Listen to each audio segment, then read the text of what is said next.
In this game, Przemek takes white and Timo takes black. This is the first time I review a game of Timo because he, I think, is a quite new player in IGLO. In the previous season, he was in Group C and he managed to go up. So now Timo is playing with Group B opponents. Let's see how this game goes. Yeah, white splits black side. Reasonable move. We get a possibility to extend two space to one side and to the other side. And of course, also black has a possibility to play from each of these sides to force white to go into the other. And what is your intuition? Where is there more? Which move is bigger? Playing here and forcing white to extend here, or the other way around?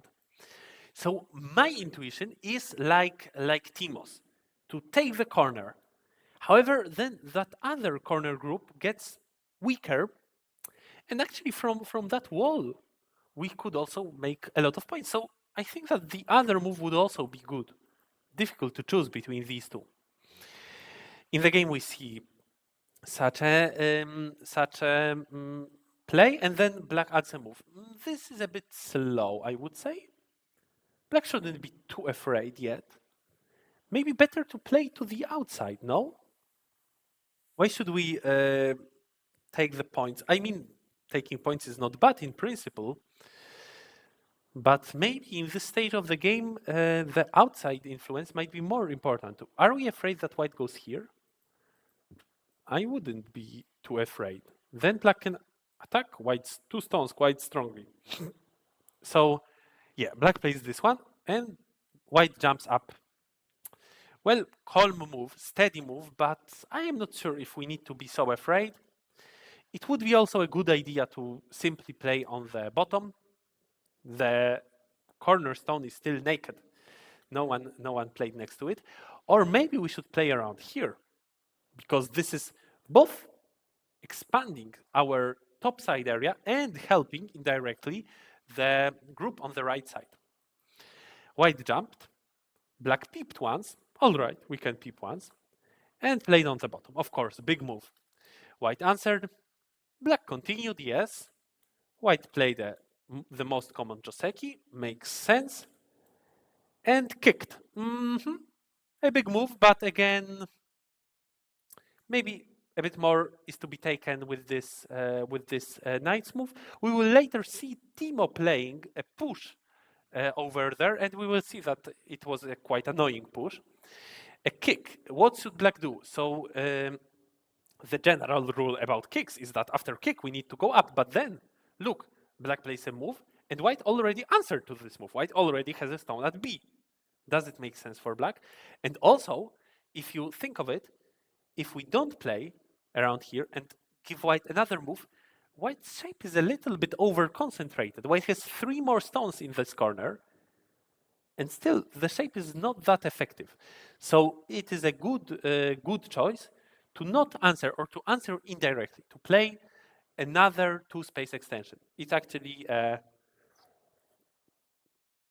well-known opening theory, so well played by black. And then what to do? What should white do? Well, this is a big move, but not necessarily the biggest. Maybe also playing from the bottom might be better. Well, here, maybe playing here, because if black plays there, then black expands the bottom side and attacks our group. Maybe playing on the top, but white decided to play in black's corner, destroy black's points. Interesting, but there is one thing I would like all of you to remember from this stream. There is this move. Actually, this is a proper way of harassing black's shape if we already have a stone on the other side. Then if black plays here, we can simply take a lot of points, and still there is an agi in black's corner. If black plays this one, then we can very comfortably live in the corner. Actually, if black plays this one, it's also possible to try making life in the corner. Black might play here, and then let's say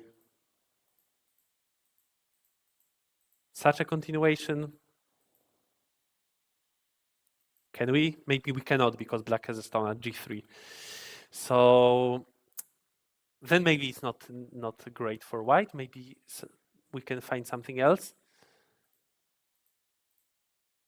But then black is strong on the outside. So I think that if black plays this kick from the top, then more commonly we would go towards our stones. Now black will not play here because we will live very comfortably.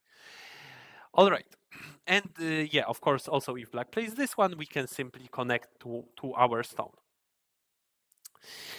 But in the game white attached,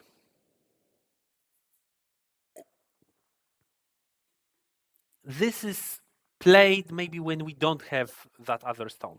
This attachment is sometimes played, but if we have that stone, we just have a better option. Black played from the outside. Aha, so usually after black plays from the outside, white plays here. This gives white a possibility of making life in the corner. Or if black plays like this,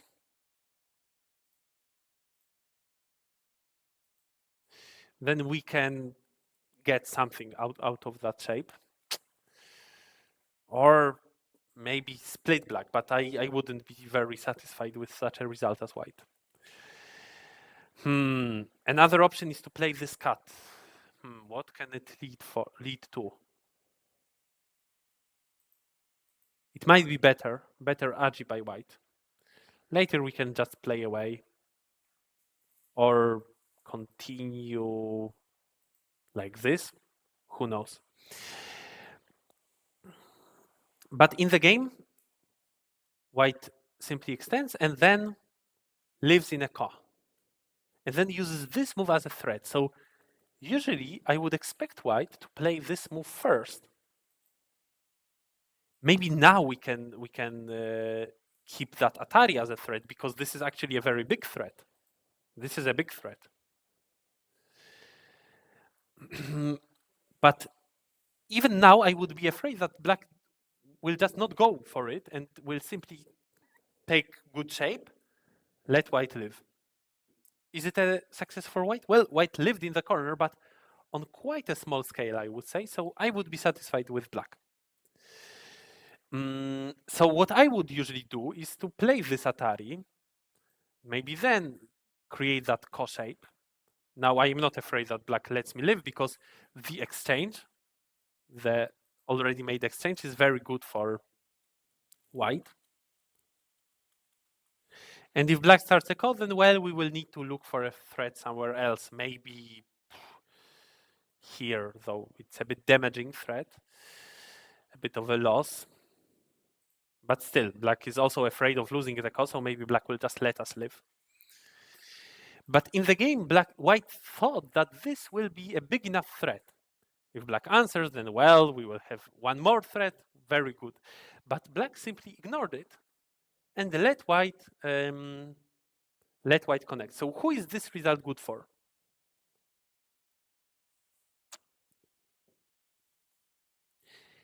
I wonder what white thought during the game, because this was kind of all according to white's plan. Black was not really making many choices in here. It was white who decided that I want to start this ko and use this move as a threat and then just connect. And white might think that it's good. White took a few points and erased black's corner a bit. But this is a completely wrong way of looking at the situation. So let's compare this result with the result after that move which I suggested. In the game, white finished in gote. Here, white also finishes in gote. Who has how many points? In this variation, we might say that black has a few more points. How many more? Maybe 4 more. And white has maybe 3 points less. So it looks like a 7 points difference, which would lead us to a conclusion that actually the game result is better. Because here white managed to cut black's stone and go even further into black's corner. we need to keep in mind that actually in the end game, black has a possibility of playing this in center, or maybe if white connects, then, well, yeah, playing like this. Let's say this is the final result. We might think that black has a few less points, but black is much stronger. Now black's group is completely alive. Black has more stones on the outside, a very tall wall. Moreover, there is a little bit of weakness in white's shape. For example, black can play this in center, which means that moves around here might become center for black, which might be useful in a fight, in some future fight. So in fact, this result is very good for black. It's much better for black than this result. I know that it might be not obvious intuitively for many of you, but if not, then look at it and try to understand it. And maybe if you just play games with this result, with that result, and you see what happens in afterwards, then you might understand. Here there is so much agi in black's shape. If white tries to live, probably it's possible to live in the corner or at least cause a lot of trouble. And also, all these moves are center for white. They threaten doing something in the corner, but in the game, they are all gote. Black is super, super powerful. Yeah. Then black continued. Also, I am not sure if this was the biggest area on the board, so this was maybe also a white's little mistake. But then, yeah, then black continues. I think that as white, I would go towards this side because here black can get a lot of points on the bottom. So it's a reasonable direction of play. Like this, black played this turn. It's a very strong move by black because it also looks at future weakness in white's shape. We will see how black managed to use it afterwards. Then black pushed. And this is the next very important lesson from this game. Where should white answer? So white answered with a hane, because white remembers it from a joseki, that when black pushes here, then white should hane. But this joseki is played before black has that descent. If black pushes immediately and there is no that descent, then white can indeed play hane. And then if black cuts, white has two options. Usually we play Atari from below, but also we can play Atari from above. But now when black already descended, it's much different. It's much different. We cannot play like this because I think that we will simply die. Black already has 5 liberties, already more than white. So we simply die. We don't have that option. So we need to play from the bottom. And then in joseki, we would usually play this one, right? But now, we cannot do it because we are already dead in the corner. We don't have that possibility of capturing black stone in the corner because black already played there. It means that we are forced to play here. So we don't manage to put pressure on black's group. And then black is very happy building a group on the top. So if black already has a stone, then of course we need to play a Colmer move. Play like this. Yeah, so this was just playing a joseki by heart, not understanding that the circumstances have changed. So here black gets a better result, destroys all white's potential on the top, and after this, it's already quite clear, also this is black center, already quite clear that black has an advantage in this game. Black finishes in center, plays the last big move maybe. Even if white now tries to erase black's area on the bottom, we can quickly count points. 10, 20, 30, because this is all black's potential. 40, 55 for sure for black. And how many does white have? 15, maybe up to 20, maybe 33, Komi 40. And where are our 15 missing points? Here black has still a big potential. Where is white's potential?